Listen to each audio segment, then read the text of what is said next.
E vamos para mais um cafezinho e vamos falar de segurança em microserviços, uma coisa que eu gravei ontem, mas eu não liguei o áudio porque alguém tinha apertado um botãozinho aqui no meu microfone e estava no mudo e eu não reparei aqui que estava no mudo. Então, vamos falar novamente.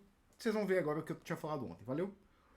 Hum, então vamos lá, o que eu tava falando ontem, por que que eu soltei esse cafezinho, né? Eu soltei porque eu tava vendo uma palestra, né? Assim, eu tava no meu projetinho ali de Vibe Code, eu acabei chegando no ponto que eu tive que implementar JWT e eu lembro que muita gente questiona a segurança de JWT e eu pensei, poxa, quero então soltar um cafezinho falando de segurança de microserviço, né? Eu sei que JWT não é o melhor, mas eu quero botar aqui e falar em 20 minutos tudo que eu sei de segurança de microserviço. Então vou começar pelo básico, né? Assim, serviços web precisam de segurança. E como é que a gente faz a segurança, né? O caso base ali, né? Como é que era feito antigamente e como que os frameworks mais clássicos faziam, né? É criar uma seção do lado do servidor ali, né? Quando você cria uma seção do lado do servidor, imagina que você tem ali um framework muito antigo, né? Ele coloca um tokenzinho no cookie, né? O cookie é um... Aí, assim, se você quiser procurar o que é um cookie no HTTP, né? É uma informação que vai e volta toda vez que você manda uma mensagem, né? Ele coloca um tokenzinho e diz, olha, o ID da sessão desse cara aqui é tal, né? E aí o back-end, toda vez que vai ler aquela sessão, ele tem que carregar aquele objeto de sessão e verificar assim, opa, esse cara aqui fez a autenticação, né?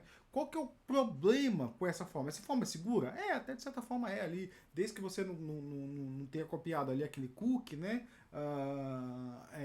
Dá pra você ter a segurança, né? O grande problema aí tá porque, assim, quando você tem mais do que um servidor respondendo a requisições do mesmo cliente, né? Você não consegue restaurar a sessão do usuário, porque a sessão é um objeto ali que tá sendo que está carregado na memória, né? Ou isso é também comum assim, né? Você pode até dar uma olhada, por exemplo, toda vez que eu uso muito Jenkins, né? E toda vez que o Jenkins reinicia, você vê que ele desloga, né? E aí tá aí, toda vez que o Jenkins reinicia, você o quê? Ele pede aquele objeto na memória, né? Dá para configurar isso para não ser na memória, ser um cache? Até dá, mas assim, tipo, não é uma maneira mais prática de se fazer, né? Então tem um segundo método de autenticação, que aí fica do lado do cliente, né? O cliente consegue habilitar esse método, que é o Basic Authentication. Basic Authentication é um método de autenticação, né? Só voltando um pouquinho aqui, como é que se faz a autenticação, né? Quando você tem sessão? Você tem que criar um endpoint de autenticação, você faz a autenticação, quando aquela autenticação dá certo, você seta o cookie, e quando você quer desfazer aquele cookie, você tira ele, né? E aí vamos falar do Basic Authentication. O que é o Basic Authentication? O Basic Authentication ele é uma autenticação que ela sempre parte do lado do cliente, né? Você pega ali o HTTP, né? E eu sei que algumas pessoas falam assim, mas Basic Authentication não é seguro. Gente, eu tô falando dos métodos de segurança, tá? Não tô falando qual que é o mais seguro ainda, né? O Basic Authentication, né? Você tem um header lá que chama Authorization, né? E aí, assim, só uma diferenciação, já que eu vou falar no final, que autorização é diferente de autenticação, né? Você tem o Authorization ali, você bota um headerzinho que é Basic e um token, né? E aí, o que é esse token? Esse token vai ser username, password, com base 64, né? Base 64, o que é o base 64 se você não sabe? Base 64 é uma forma de encode, né? E aí, assim, o encode não é nada seguro, né? Assim, se você pegar um dump ali se você botar um Wireshark, que é um negócio que faz o dump das comunicações de rede, e você vê alguém enviando o HTTP, né? Você vai ver ali, ó, esse aqui é o basic, eu consigo pegar o password e a senha. Então, por isso que você, assim, por isso que a gente fala assim, nunca use nunca use o Wi-Fi aberto, porque o Wi-Fi aberto o cara consegue ter um dump daqui e dali, ele consegue ver quais são as comunicações, e aí ele consegue pegar a sua senha, caso ela esteja trafegando por Basic, né? Basic Authentication. E o Basic Authentication você só envia, né? Qual que é a dificuldade do Basic Authentication, né? E tudo isso tem numa palestra, eu vou deixar o link da palestra aqui, eu esqueci de falar disso, né? No vídeo de ontem eu tinha falado tudo isso no começo, né? Então dá uma olhada na palestra, a palestra é em inglês, mas assim, tudo isso está numa palestra muito trabalhada de 50 minutos, né? O Basic Authentication, toda vez que o back-end vai verificar a credencial, ele tem que verificar a senha e o password. Ou seja, toda vez que ele chega lá no back-end, ele tem que consultar a base. Beleza, isso eu consigo fazer. Se você tiver um serviço, todo esse serviço ter acesso à sua base de usuários, sim, você consegue fazer, né? Quando você tem mais do que um serviço, né, e todos esses serviços não têm acesso à base de usuário, como é que faz, né? É por isso que chega a coisas como o OAuth e o JWT, né? O que é o OAuth? É bem parecido com o JWT, só que ele leva em questão um third party, né? Tipo, ele tem um serviço terceiro ali, quando você quer autorizar com Gmail, com Facebook. Antigamente se fazia muito isso, né? Hoje eu acho que nem é tão mais comum, né? Você poderia usar o OAuth, só que o OAuth tem algumas limitações também. Toda vez que você quer saber as credenciais, você tem que consultar o terceiro, que não é bom, né? Com o JWT, ele é um pouco mais, um pouco não, né? É bem mais inteligente, né? O que é o JWT que eu acho muito bom, assim, né? O JWT, ele é você faz o login, o serviço que faz o login te retorna um token. Aquele token não é só uma mera string, né? Ele tem informações ali dentro. Quais são informações? Aquele token tem 3 informações. Tem o header, o body e seria um, não sei, não é um footer, né? Ele é verificação, né? No cabeçalho vai ter o quê? A forma como esse cara qual que é a forma de encode desse cara, né? E aí assim, você pega esse header, você lê ele, depois você faz o decode desse body e você tem o de verificação. O que é de verificação, né? É um token que vai ser lido, que é um token que ele é a criptografia desse carinha aqui por chave assimétrica. Aí você fala assim, cara, o que é chave assimétrica? O que é criptografia assimétrica? Eu já vou te dar a dica do que é criptografia assimétrica, né? Se você não sabe a diferença de criptografia, vamos voltar lá pro base 64. O base 64 que eu falei, ele é uma forma de encode. Então eu pego eu pego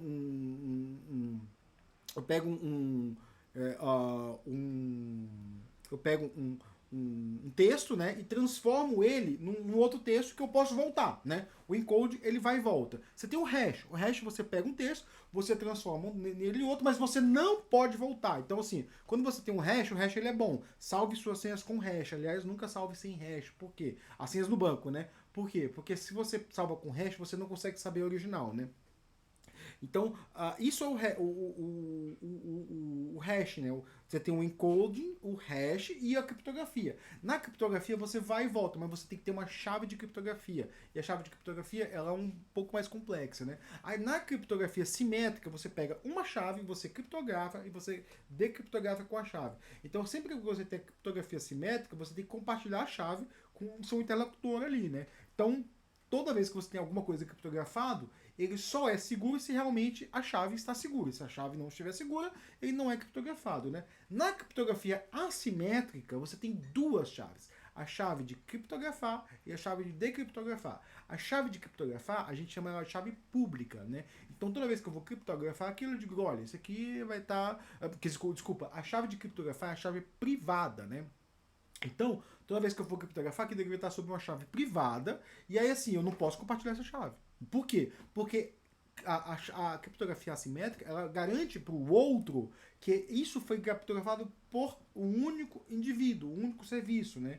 Então, assim, se eu tenho uma criptografia assimétrica, eu compartilho a minha chave pública e eu digo para os outros, olha, isso aqui está criptografado por mim e você vai saber que fui eu, né? É uma forma de você garantir a sua, e aí a sua quer dizer não do usuário, né? Mas do serviço que fez o login, né?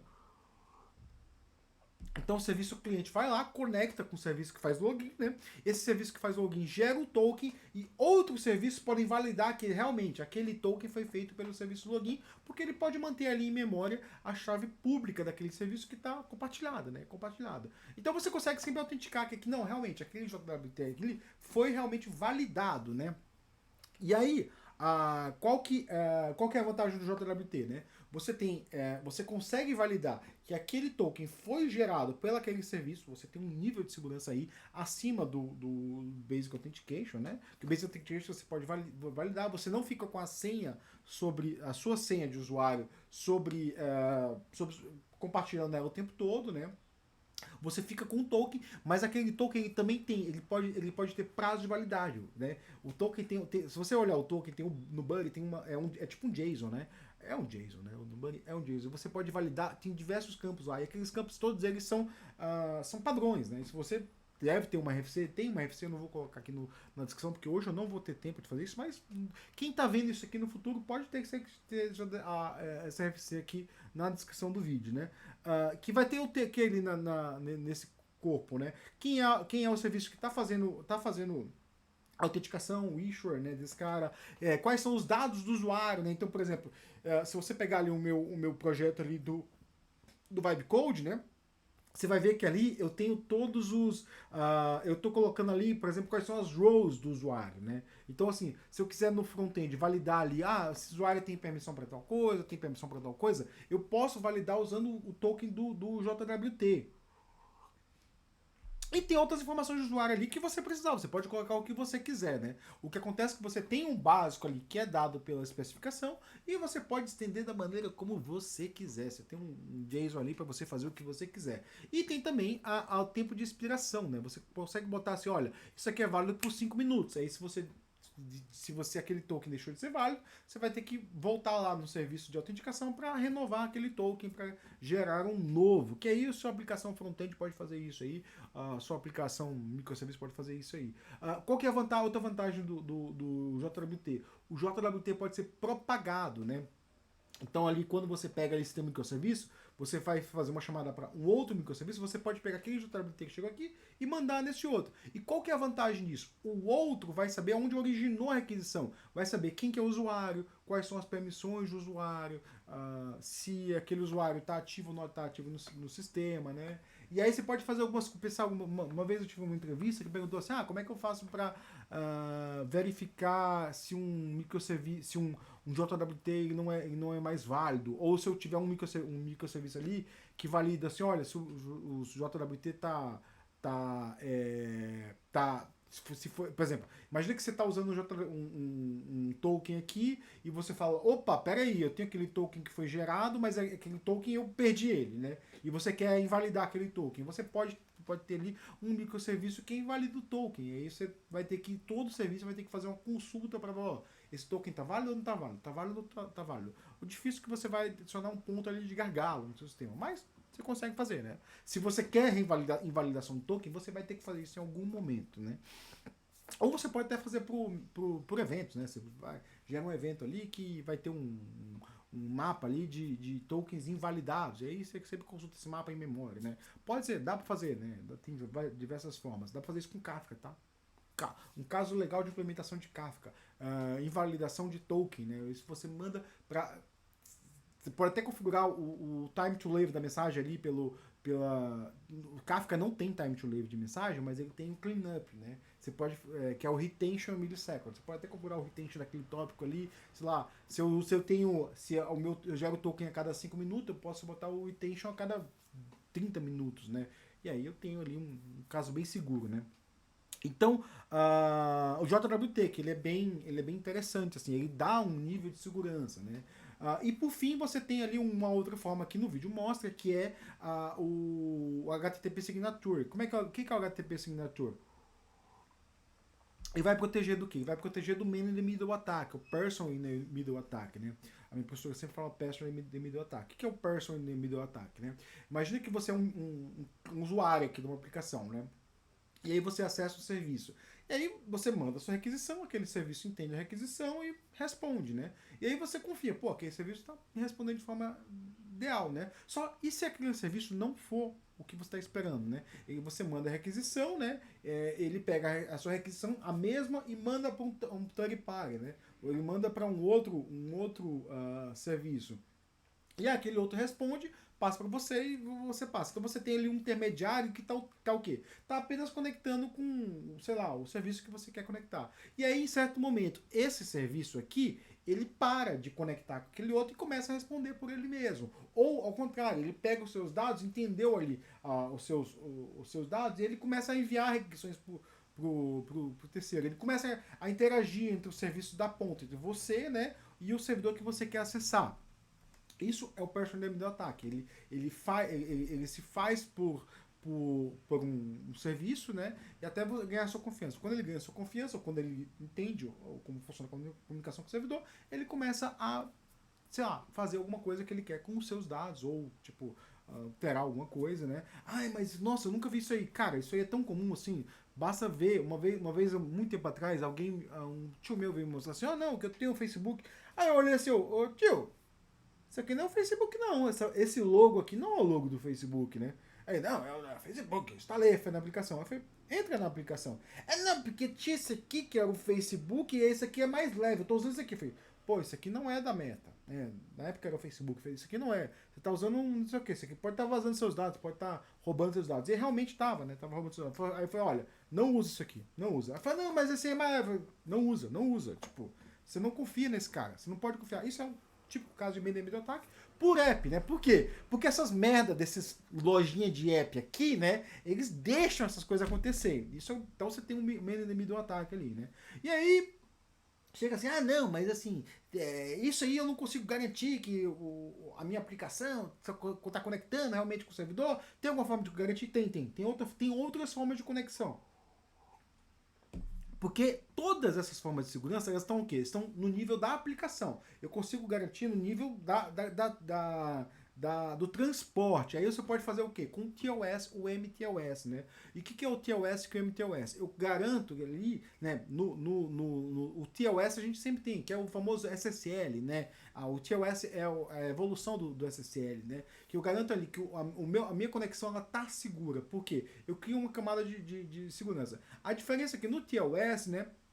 O TLS eu só garanto que ninguém tá vendo ali a minha configuração, a minha conexão, né? Ninguém tá vendo, porque eu tenho uma criptografia no nível do transporte. Então ali, tudo que eu tenho ali é criptografado. Então ali, isso acontece quando você vai pro HTTPS, não pro HTTP. Se você habilita o HTTPS, você consegue garantir que, olha, se alguém estiver vendo a sua conexão ali, ele não vai ver todas as restrições. Dá para quebrar? Dá para quebrar, né? Mas assim, eu não sei como é que faz, não sei como é que faz o dump ali do TLS. Mas assim, tem um outro nível de conexão que é o MTLS. O que é o MTLS, né? É quando eu boto na minha conexão ali, no nível de transporte, né, que os dois lados são criptografados e eles são mútuos, ou seja, um lado vai ter que verificar o outro. Então, como é que acontece isso, né? Acontece que eu tenho eu tenho chaves de criptografia, né? Essas chaves, elas até que são públicas, né? Mas elas são geradas, né?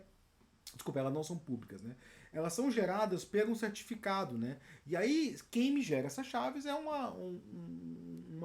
certificador, né? Então, por exemplo, a gente tem no nosso cluster Kubernetes, né? Um serviço lá que faz isso aí, né? Então, assim, eu só vou me conectar no meu Kafka ali, quem tem a chave gerada por esse certificador, que é um serviço que está deployado dentro dos meus clusters, né? E aí, isso tem no Kubernetes. Se você procurar lá, tem uma certificação, né? Serviço de certificação, né? Eu sei que quem faz isso aí tá na documentação do Streams, né? Eu não estou falando de produto nenhum, né? Eu estou só falando assim que isso tem, né? Em geral, né? Então, o que acontece com o MTOS? Você tem uma chave certificadora, ela que vai gerar as chaves de criptografia, né? E aí, o que acontece, né?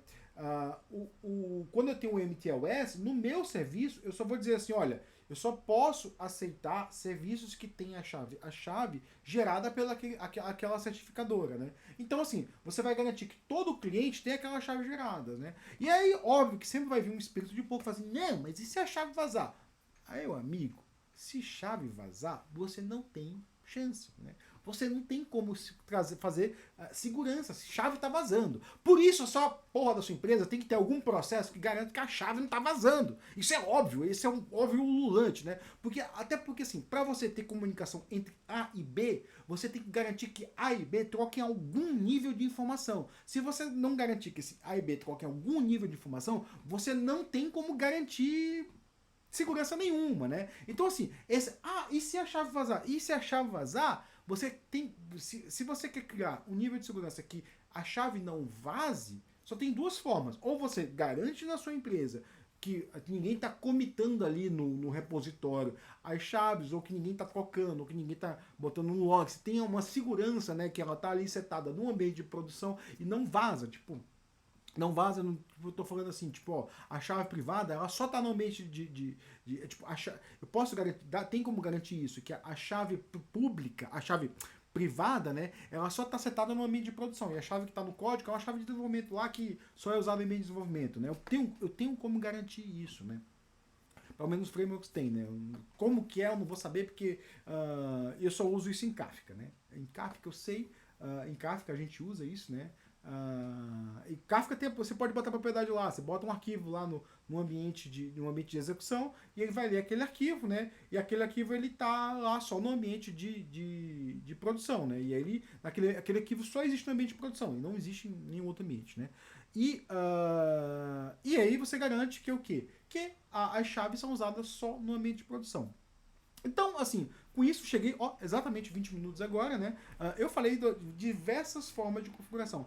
Vai ter um link para uma palestra só que fala quase tudo disso. Não fala tudo. Ele não fala do TLS, do MTLS, que é uma coisa que você procura aí MTLS, né? Ou procura TLS. Como configurar isso aí é chato pra caramba. Configurar a segurança é chato pra caramba, já te garanto isso. Mas depois que você consegue configurar, os seus serviços podem passar por, eu não sei, a gente sempre usa nos nossos produtos da empresa, né? A gente sempre tem uma empresa terceira que faz ali um pen test para validar se aquilo ali tem falha ou não tem falha, né? A gente sempre tem também relatórios de CVS para validar se, assim, olha, as versões que a gente usa tem falha de segurança, não tem falha de segurança. Sempre que tem falha de segurança, a gente está atualizando para um que não tem falha de segurança. E sempre que tem algum CVS ali aberto, a gente deixa o cliente saber, olha, tem falha de segurança aí, mas a gente não consegue fazer atualização por tais motivos. A gente dá um relatóriozinho ali. Pelo que eu sei, atualmente a gente não tem nenhum CVS aberto, né? A gente sempre entrega esse relatório para o cliente, né? Isso dá para, assim, o Maven tem um plugin que faz relatório de CVS. É muito simples fazer, né? Se você não consegue fazer, procura como fazer relatório de segurança, né? Usando o Maven, que aí você pega, o Maven pega todas as dependências, bate ali no serviço do governo americano, né? Que eu, se não me engano, o senhor Laranjão lá quer fechar esse serviço de CBS, mas não sei se fechou, né? E dá pra fazer. Então é isso, pessoal. Eu acho que isso é tudo que eu tenho falado de segurança. Quero que esse vídeo vai com áudio, né? Então, assim, se você chegou até o final e se você conseguiu, comenta aí que tá ouvindo. Tô ouvindo dessa vez, né? Então comenta que aí eu sei que você chegou até o final e você consegue engajar nesse vídeo. Então se gostou do vídeo, dá o like, comenta, compartilha, fala mal, fala bem, joga naquele grupo de zap. E é isso aí, pessoal. Obrigado. Quando eu não tiver amanhã eu não vou conseguir gravar, né? Mas eu vou soltar aí algum vídeo aí da minha série do Vibe Coding. Segue vendo a série do Vibe Coding que eu vou abandonar o Vibe Code e eu vou fazer tudo manualmente nos próximos vídeos, né? Então, valeu, pessoal, muito obrigado e espero que você tenha gostado aí do conteúdo. Valeu!